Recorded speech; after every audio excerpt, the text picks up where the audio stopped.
नमस्कार।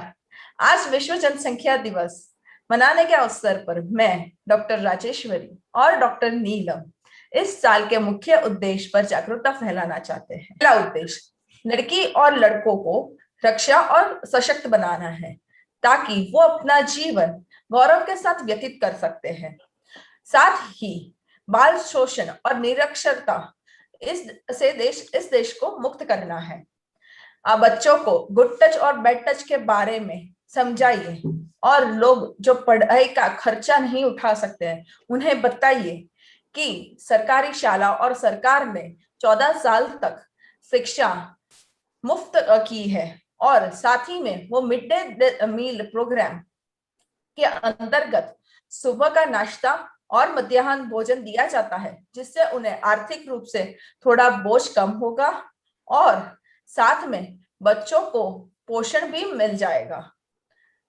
इसी के साथ हमारा दूसरा उद्देश्य है कि किशोर अवस्था के परिवर्तन के बारे में अच्छे से इस युवा पीढ़ी को समझाना जरूरी है और विवाह तभी करे जब वो अपनी जिम्मेदारी समझे और सक्षम हो जाए। यह जानकारी मिलने से उन्हें अपने शरीर में होने वाले शारीरिक एवं मानसिक बदलाव को समझने में मदद होगी। और बाल विवाह एक ऐसी प्रथा है कि जो हमें बंद करनी बहुत जरूरी है।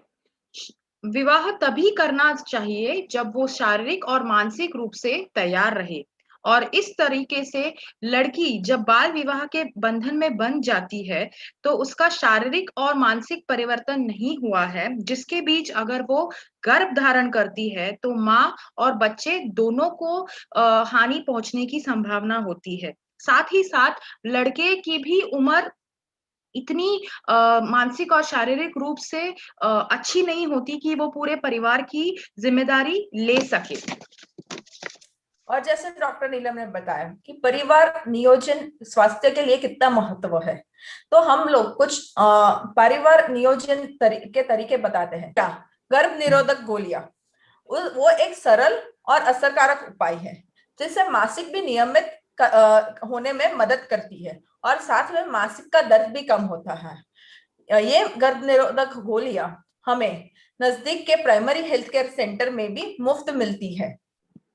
इसकी ये एक कमी है कि वो हमें एक एसटीडी से मुक्त नहीं करता या फिर एसटीडी से बचा नहीं सकता है और इसे हर दिन एक ही समय पे लेना जरूरी है। और अगर आप कोई बीमारी जो हार्मोनल हो या कोई और बीमारी से सफर करते हैं तो ये डॉक्टर की सलाह के मुजब लेना चाहिए। कॉपर टी, दूसरा कॉपर टी है। तो कॉपर टी एक छोटा सा टी आकार का तांबे का है जो गर्भाशय में डॉक्टर के द्वारा डाला जाता है, जो महसूस भी नहीं होता है। इसका मेंटेनेंस भी कम रहता है और इसकी अवधि 5 साल या 10 साल की होती है। यह सबसे ज्यादा बच्चों के जन्म के बीच में अंतर रखने के लिए उपयोग किया जाता है, पर इसमें भी आप एसटीडी को रोक नहीं सकते। साथ ही कभी कभार ऐसा होता है कि ये कॉपर टी बाहर निकल जाता है, गर्भाशय से निकल जाता है, तो ये भी ध्यान रखना है। तीसरा नसबंदी है। नसबंदी दो प्रकार की होती है, एक महिलाओं में और एक पुरुषों में होती है। महिलाओं की नसबंदी और पुरुषों की नसबंदी में यही फर्क है कि पुरुषों की नसबंदी हम लोग वापस से जोड़ सकते हैं और महिलाओं की नसबंदी हम वापस जोड़ नहीं सकते हैं। और ये हर दिन गोली नहीं लेनी पड़ती है और यह प्रक्रिया बहुत ही छोटी सी है जो फक्त 30 मिनट लगाती है।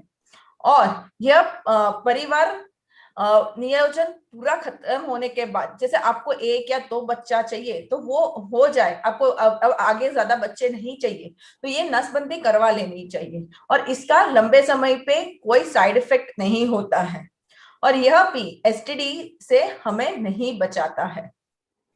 अब बात करते हैं कॉन्डम की। कॉन्डम एसटीडी की जोखिम को कम करता है, पूरी तरह बचाता नहीं है और गर्भधारण होने की संभावना को भी कम करता है। इसी के साथ हमारी आपसे ये विनती है कि आप ये वीडियो ज्यादा से ज्यादा लोगों तक पहुंचाए और जिससे हमारी जनसंख्या पर नियंत्रण आ सके और लड़की और लड़के के बीच में भेदभाव की जो भावना है वो जितना हो सके कम हो, ये लोगों में जागरूकता फैलाई जा सके। सर्व स्वास्थ्य की ओर से पुनः एक बार आप सबको नमस्कार।